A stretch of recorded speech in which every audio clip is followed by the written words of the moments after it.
One late March day in New York City, a medical student named Allison put flowers in her hair. It was match day, the day every med student in the US opens a letter that tells them where they'll be spending their residency and the next few years of their life. Usually it's a time of celebration, surrounded by family and friends. But these weren't ordinary times. Match day ceremonies across the country had been canceled, so Allison came up with a different plan. Me and a couple of my med school friends decided that what we would do is go up onto the roof of our building and spread out on the roof 6 feet apart from one another with a couple of bottles of champagne, open our emails, alone but together. Allison matched at her top choice. She was thrilled, but sad too. It was nice to be around others, but I'll tell you, the hardest part of it was having no one to hug. While Allison and her friends were on that roof, I was gearing up for a stretch of hospital shifts.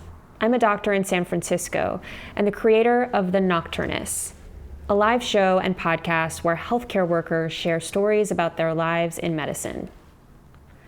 When the coronavirus hit, we invited our audience to send us audio diaries about their experience. We heard from over 200 people, doctors, nurses, hospital administrators. That's how I met Allison. Wow, guys. I am sitting at my kitchen table right now, and I'm in complete shock. I feel like my heart is in my feet, and my face has gone all red, and my heart is beating out of my chest. Since the pandemic began, hundreds of fourth-year med students have been asked if they would graduate early and go straight to work. Allison was one of them. So it's looking like I might be going from med student to doctor in just over a week, which is completely mind-blowing. Several days later, Allison and about 50 other students stumbled through the Hippocratic Oath together on a video call. That morning, Allison had walked to the East River. She wanted to write a letter to her mom, who died from lung cancer a year and a half ago. She had also been a doctor. I have this tradition of writing her letters when big things happen in my life, and this certainly felt like a big thing. I sat there in drizzling rain and I wrote her a letter about where the world is right now and what it means for me to be graduating. And then I came home and I sat on my couch and turned on my computer and became a doctor. Before she became a doctor, Allison had already seen how the pandemic was changing things. She had been volunteering at the hospital. Visitors were only allowed for newborns.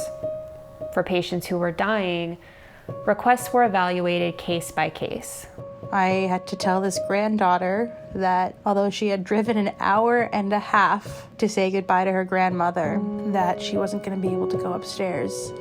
And all I could think about was, what if someone had told me that when my mom was dying in hospice, if someone had told me that I couldn't see someone I loved because of this stupid fucking virus. It just completely broke my heart. But there were beautiful moments too, like the dad in the neonatal ICU about to take his baby home. And the look on this dad's face as he showed me this picture of his daughter who had been born 16 weeks premature.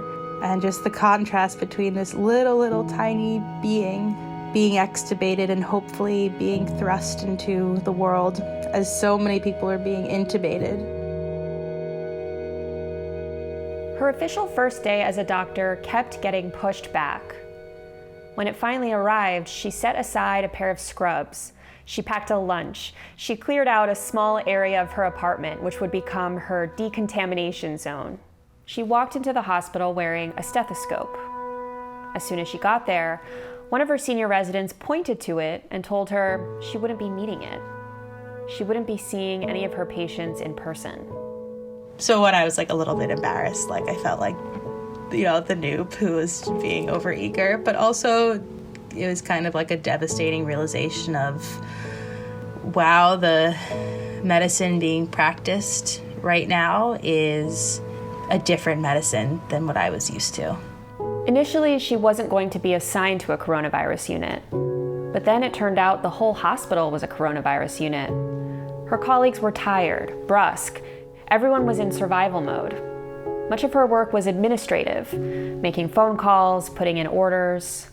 She missed the way that she had learned to practice medicine in school, when she'd check in on her patients, chat with them, apologize for waking them up at 6:45 in the morning. But when there's this huge disconnect, and I'm staying in the call room for most of the day, and I'm just getting texts about what to do, and I feel like I'm floating in the dark.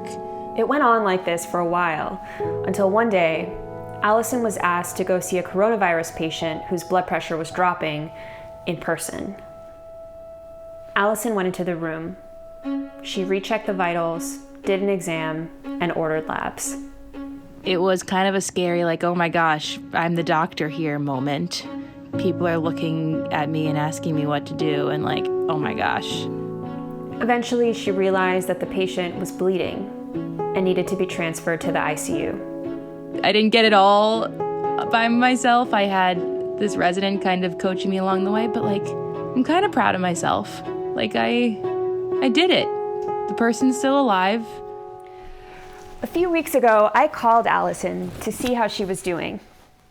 She had just finished a shift at the hospital, and I would start one the next morning. In San Francisco, we were seeing an uptick in cases and keeping our N95 masks in paper bags in case we needed to reuse them. But it was nothing like the chaos of New York. Allison was tired, but for her, this is just the beginning. Not only of her experience as a doctor, but as a doctor in the time of coronavirus. She's sure the pandemic will change everything, though she's not sure how. And while the work is long and hard, she is seeing just how rewarding it can be. Like when a few bars of a certain song are played over the hospital intercom. All you hear is, don't stop believing, hold on to that feeling. And they just do that bit, and then they fade out. No explanation, which was why the first time I thought someone was just like having a bit of a joke with the hospital. But then it came on again, and eventually I figured out what it was for. When Allison asked about the song, her colleagues told her. The hospital staff plays it whenever a patient is released from the ICU.